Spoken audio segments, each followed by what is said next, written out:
Greater Noida waste के Ajnara Holmes में और यहाँ के निवासियों ने अपने जो सोसाइटी के गेट पर बड़ा सा पोस्टर लगाया है कि यहाँ पर एमपी एमएलए का प्रवेश वर्जित है।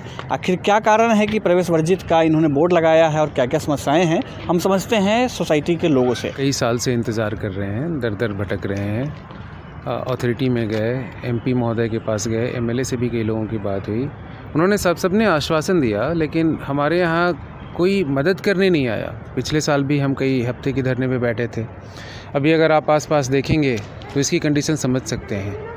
अभी तक किड्स एरिया नहीं बन पाया हमारी सोसाइटी में। शायद इकलौती सोसाइटी होगी गौतम बुद्ध नगर की जहाँ पे 6-7 साल से लोग रहते हैं और वहाँ पे किड्स एरिया नहीं है प्रॉपर। तो ये हालत है। सब ने आश्वासन दिया, एमपी साहब ने बोला हम आएंगे, मीटिंग करेंगे, बिल्डर पे कुछ प्रेशर देंगे। बिल्डर की हालत ये है कि जो मालिक है वो डायरेक्टर नहीं है, जो डायरेक्टर है उसके पास डिसीजन मेकिंग पावर नहीं है, जिसके पास डिसीजन मेकिंग पावर है वो मिलता नहीं है हमसे। सारा काम अधूरा पड़ा है और एक धेला तक नहीं उठता। काम यहाँ पे सिर्फ उतना ही होता है जहाँ पे पैसे आने होते हैं, फ्लैट हैंडओवर होता है। 2 टावर इलीगल तरीके से बिना ओसी के इन्होंने दे रखे हैं ऑक्यूपेशन। नीचे बेसमेंट की हालत ख़राब है, पार्किंग नहीं है। जिस टावर के नीचे हम खड़े हैं, 2018 मार्च में मैंने पोजीशन लिया था, इस टावर में 131 फ्लैट हैं। उसमें से 50 से ज़्यादा अभी तक मुझे पता है जिनकी पार्किंग रेडी नहीं है, टेम्प्रेरी कहीं इधर उधर लगाते हैं। इनकन्वीनियंस ये है कि अगर किसी को इमरजेंसी में निकलना हो तो सबसे पहले गार्ड को कॉल करो, कोई रास्ते में लगा रखा है। 1 घंटे तो अंदर इधर ही सांस टूट जानी है। अगर कोई इमरजेंसी में हो तो एम्बुलेंस तक नहीं आ पाएगी, या तो टांग के आप बाहर ले जाइए उनको। तो कोई काम हो नहीं रहा है। इसलिए सारे थक हारने के बाद हमने ये डिसीजन लिया कि जब आप किसी काम के नहीं हैं, सिर्फ वोट लेने के काम के हैं, तो फिर क्यों आएंगे, बताइए। तो सोसाइटी में अभी जैसे हम शूट कर रहे हैं और लाइट की भी बड़ी समस्या है। आप नीचे मैं देख सकता हूँ कि पूरा उबड़ खाबड़ सा रास्ता है, क्यों नहीं काम हो रहा है?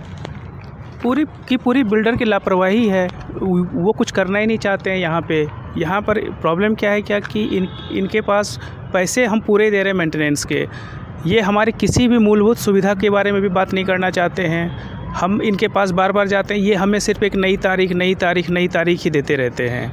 हमने इनको बोला कि हमारा यहाँ पर पूरा एरिया डेवलप नहीं है। आए दिन बच्चे गिर जाते हैं, पैर में चोट लग जाती है, पैर कट जाता है, लेकिन ये हमेशा एक नया डेट दे करके लोगों को टरका देते हैं। पिछले 2-3 सालों से जो बेसमेंट में जो आप पार्किंग आपको दिखाया अभी आपको, वो पूरी तरह से जलप्रपात की तरह पूरा बारिश के टाइम में पूरा भरता है वो, और पानी 1-1, 2-2 फीट तक पानी जमा होता है। और उसमें ये सारे मार्केटिंग का जो दुकानें हैं वहाँ से सारी तोड़ करके पाइपों को यहाँ गिराया जाता है। इसके बारे में हम लोगों ने कम से कम पिछले 1-1.5 साल से इनके पास जा रहे हैं, गिड़गिड़ा रहे हैं, बोल रहे हैं कि भाई इनको ठीक करो। ये पानी जो जमा हो रहा है एक तो स्ट्रक्चर को डैमेज कर रहा है बिल्डिंग का, इसके अलावा सारा जो हमारे यहाँ जो बीमारियाँ हो रही हैं इसके कारण ये वो जो एरिया जहाँ पे पानी गिर रहा है वो लोगों की पार्किंग की जगह है। लोग पार्किंग इसलिए नहीं लगा पाते हैं क्योंकि उनके पास पार्किंग की समस्याओं से ये लोग जो पिछले 4-5 साल से जूझ रहे हैं, कोई कहीं पे जहाँ पे मिलता है स्पेस लगा देता है क्योंकि उनके पास गाड़ी है और उनको पार्किंग करना है, तो इसलिए ये लोग कुछ नहीं कर पा रहे हैं। भी आप लोग जब बिल्डर के पास जाते हैं तो बिल्डर का क्या कहना होता है, क्या कहते हैं? बिल्डर से हम लोग 1 साल पहले मिले थे, यहाँ से 15-20 लोग गए थे। तो बिल्डर ने कहा हम जो है इसको 2-3 महीने के अंदर जो है पूरा काम करवा देंगे। एक चीज़ चाहे जो है बच्चों के खेलकूद का एरिया हो, चाहे पार्किंग एरिया हो, चाहे बेसमेंट हो, या नीचे ट्रैफिक्स का काम नहीं हुआ है, ये सब चीज़ें कहा था हम 3-4 महीने के अंदर पूरा कर देंगे। लेकिन अभी तक कोई काम नहीं हुआ है, केवल आश्वासन दिया था।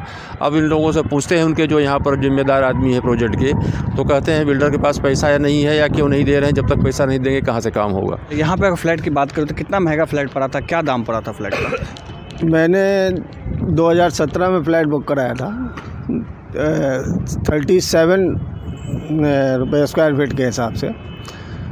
उसके बाद इस हिसाब से मेरा 1595 स्क्वायर फीट का मकान है, तो 63-64 के आसपास पड़ा था। उसके बाद मेरा पोजीशन हो गया 2019 में।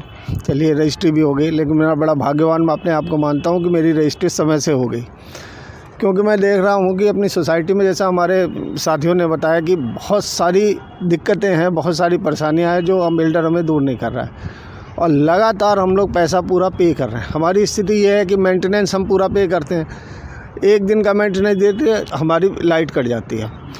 अब मूलभूत सुविधाएं की बात करें तो जिस स्थान पे हम खड़े हैं सामने आपको पार्किंग दिख रहे हैं, हमारे साथी भी जिनके नाम से पार्किंग अलर्ट है वो भी खड़े हुए हैं। लगातार हम लोग इनके स्टाफ को, अजनारा के स्टाफ को, मेंटेनेंस के स्टाफ को बुला के मीटिंग करते रहते हैं और अपनी असुविधाओं के बारे में बताते हैं। बहुत बढ़िया आश्वासन मिलता है, ऐसा लगता है बड़ा मन प्रफुल्लित हो जाता है कि अगले 15 दिन में सब कुछ होने वाला है। जिस स्थान पे हम खड़े हैं ये पैसेज है 1 नंबर गेट से एम टावर की कनेक्ट करता है वो। तो अभी इसका आश्वासन मिला है कि 15 तारीख को हम एकदम इसको ठीक कर देंगे। देखते हैं, इंतज़ार में है। तो आप ये देख सकते हैं, ये जो अंधेरे में आपने वीडियो देखा, ये जानबूझकर हमने आपको दिखाया कि ये सोसाइटी जो है किस समस्या से जूझ रही है। चारों तरफ आप देखेंगे तो लाइट की बहुत कमी दिखेगी, कंस्ट्रक्शन जो है पूरा नहीं हो पाया है। आप धरती पे नीचे देखेंगे तो आपको कंकर ही कंकर दिखाई देंगे। इस सब के अलावा जो और भी बहुत सारी सुविधाएँ हैं उन सब की कमियाँ जो हैं आपको दिखेंगी। यहाँ पर आप देखेंगे कि किस तरीके से ये मेन होल जो खुला हुआ है, जिस वजह से लोगों के आए दिन दुर्घटना भी होती है। इस सब के कारण जो है लोगों ने MP MLA का प्रवेश वर्जित का पूरे सोसाइटी में बिल्डर लगाया है, बोर्ड लगाया है। अब